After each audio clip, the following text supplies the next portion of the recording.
The Holocaust was indisputably one of the most horrific events in human history. But amid the horror were moments of defiance and inspirational stories of compassion and the endurance of the human spirit, even in the bleakest times. So, today we're going to take a look at some inspiring stories about people who escaped the Holocaust. But before we get started, be sure to subscribe to the Weird History channel.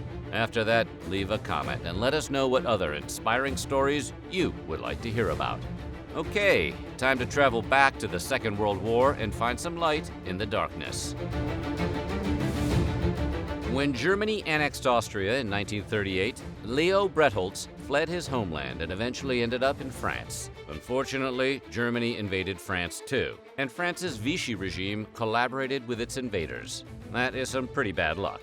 Bretholz was eventually arrested and sent to Auschwitz in 1942 on a train with nearly 1,000 other Jewish deportees. Bretholz, however, was determined to get off that train before it reached Auschwitz. So, along with another deportee named Manfred Silberwasser, he spent hours prying open iron bars in their train car to create an opening big enough for them to slip through. The two men used science to maximize their efforts. As Bretholz explained decades later, "We know that when you make a cloth wet, it has tensile strength in wringing it. You can wring it, and when you twist it, it becomes like a tourniquet." The two men removed their sweaters and dipped them in the bucket of human waste that was in the train car. They then wrapped the sweaters around the bars and twisted them until all the liquid had poured out. Eventually, they could see the rust in the frame falling as dust, and they could tell the bars were moving. They continued working on the bars until they managed to create an opening about a foot across. When the train slowed to turn a corner, Bretholz and Silberwasser jumped. They laid low in a ravine before walking towards a village. The two escapees managed to track down the village priest, hoping that he would help them. The priest fed them and let them stay the night, but patrols regularly came by very early in the morning, so the two had to be on their way before 5 a.m. the next day. The priest gave them a letter of introduction to another priest they could trust and sent them on their way. Bretholz survived the war and immigrated to the United States, all thanks to his knowledge of how fabrics behave when wet. As a wise man named Jesse Pinkman once said, "Yeah, science." Germany invaded Belgium in 1940, and with German occupation came the deportation of Belgian Jews. In 1943, 11-year-old Simon Gronowski and his mother Hannah were among the deportees from Brussels. They too were forced on a train bound for Auschwitz. After the train departed the station, the Belgian resistance made themselves a nuisance to the train operators, who were forced to deploy the brakes. Members of the resistance took the opportunity to cut open one of the train doors, and 17 imprisoned people managed to escape the train. The train began to move again, but Hannah was determined to get Simon off before it was too late.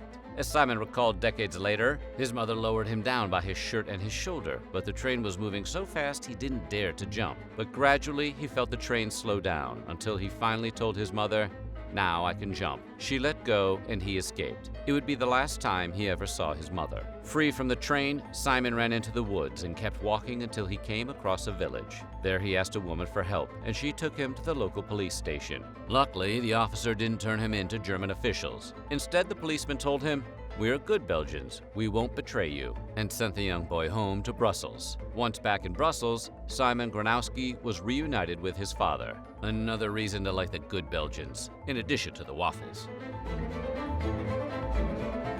Slovakian-born Rudolf Verba was imprisoned at Auschwitz in 1942, where he was selected to be an enslaved laborer. His grim job included sorting through the belongings of prisoners who had died at the camp's gas chamber. Later, he worked as a registrar. After 2 years at the camp, Verba was desperate to flee, but even discussing an escape was incredibly dangerous because the Germans had agents planted everywhere. Luckily for Verba, he had been imprisoned with a hometown friend named Alfred Wetzler, whom he trusted implicitly. You grow up with a guy, you trust him to be part of your escape plan. The two men began by carefully observing the SS guards at the camp. The guards, they noted, spent around 3 days searching for escapees before giving up. So Verba and Wetzler figured all they had to do was evade detection for 3 days, and they'd have a decent chance of survival. 3 days is doable, right? That's totally doable. On April 7th, 1944, they hid under a pile of lumber on a tract of land being prepared for the camp's expansion. According to Tablet magazine writer Jackson Richmond, The two men covered themselves with gasoline-soaked Russian tobacco, hoping it would mask their scent from the SS dogs. After remaining immobile in the hiding spot for 3 days, they sprinted for the woods. A few weeks later, Werba and Wetzler made it back to Slovakia, where they provided detailed intel about Auschwitz to the Slovak Jewish Council. From there, the information circulated around the world, shocking and horrifying all who read it. Sobibor was an extermination camp located in German-occupied Poland. Over the course of the conflict, the Third Reich murdered 250,000 Jews there. Not all the prisoners perished, however. Some were selected as laborers to keep the camp running. Their tasks included serving German officers and seeing to the burial of slain prisoners. But even this position in camp didn't guarantee safety. At Sobibor and other camps, even laborers were at risk. On October 14, 1943, some prisoners at Sobibor put an escape plan into action when they feared the camp would soon close. Well, that sounds like a cause for celebration. Closing down the camp meant eliminating all of its prisoners. The clock was ticking. Using weapons they had secretly collected, prisoners in an underground resistance movement took out 11 German officers and fled the camp. Although roughly 300 prisoners initially escaped, about 100 of those were swiftly recaptured. Only about 50 of the escapees were still living when the war ended 2 years later. Chaim Engel and Selma Weinberg, who met and fell in love at Sobibor, were among those who successfully escaped. As Chaim later recalled, once the uprising started, the couple had two choices: escape or die. He said, "Selma gave me a knife. I don't think I was a big hero or a big courageous man, but I figured it's self-defense and survival." After their escape, Chaim and Selma hid in Poland. They stayed out of sight from authorities and civilians who would have turned them in by hiding out in a corner of a little hayloft. Chaim and Selma survived the war, married, and eventually moved to Connecticut. When David Visnia was sent to Auschwitz in 1942, the skilled musician's talent likely saved his life. As a singer, Visnia performed for officers and thus didn't have to do heavy labor. He literally sang for his supper. 2 years later, Visnia was sent to Dachau, where he was forced on a death march. At one point during the march, Visnia obtained a small shovel, and he used it to seize his freedom. After a failed group attempt at escape, Visnia figured he'd try it again on his own. Visnia recalled, "I had a shovel over there on the side. I smacked one of the guys who was guarding us right in the head as he was trying to gather us, and there was nobody else, and I took off." And while it is unclear whether he delivered a cool shovel-related pun while securing his escape, let's assume that he did. Visnia eventually found his way to American troops, which was a surprise. He had expected to find Russian troops, not American ones. Though he had difficulty communicating with the Americans because he didn't speak English, the soldiers provided care for Visnia and employed him for the rest of the war. Kazimierz Piechowski arrived at Auschwitz as a prisoner in 1940. Though all prisoners likely dreamed of escaping, Piechowski was finally moved to action when he learned that his friend in the camp would not make it out alive. He and the friend came up with a daring plan. They would steal SS uniforms, take one of the camp's cars, and drive away to freedom. So, 2 years after he first arrived, Piechowski, his endangered friend, and 2 other prisoners made their attempt. It was a harrowing ordeal, as Piechowski recalled decades later, but he just kept repeating to himself, "We have to do this. We have to believe."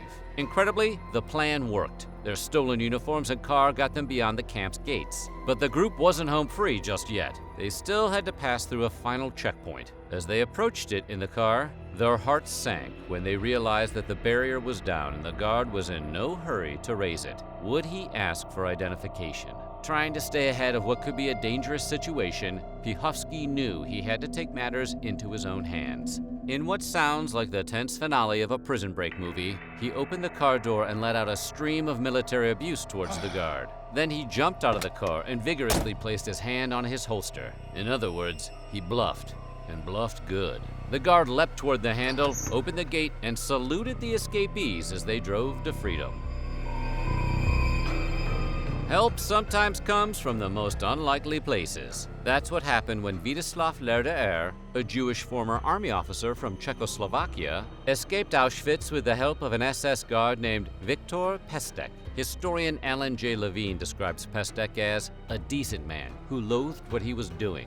and had behaved well toward the prisoners. And while Hermann Langbein, a Holocaust survivor, claimed there was nothing positive to report about 99% of the guards, he agreed that Pestek was in a minuscule minority of SS guards who showed some kindness to prisoners. However, there was a catch to Pestek's offer to help Lerderer escape. Pestek declared that he was in love with René Neumann, another prisoner at Auschwitz. In exchange for Pestek's help, Lerderer would have to help Neumann and her mother get out of the camp as well. To prepare for the escape, Pestek gave Lerderer an SS uniform, and the two simply walked out of camp together in April 1944. From there, they traveled to a series of Czech cities and villages to gather papers and documents from Lerderer's Czech contacts. Tragically, when Pestek returned to Auschwitz to smuggle out the Neumanns, he was arrested and executed. To his credit, despite being fiercely interrogated, Pestek never revealed the names of Lerderer's contacts. Free of the camps, Lerderer joined the Czech resistance and devoted himself to sounding the alarm about Auschwitz and fighting the Axis for the remainder of the war. So what do you think? Which of these stories did you find most inspirational? Let us know in the comments below, and while you're at it, check out some of these other videos from our weird history.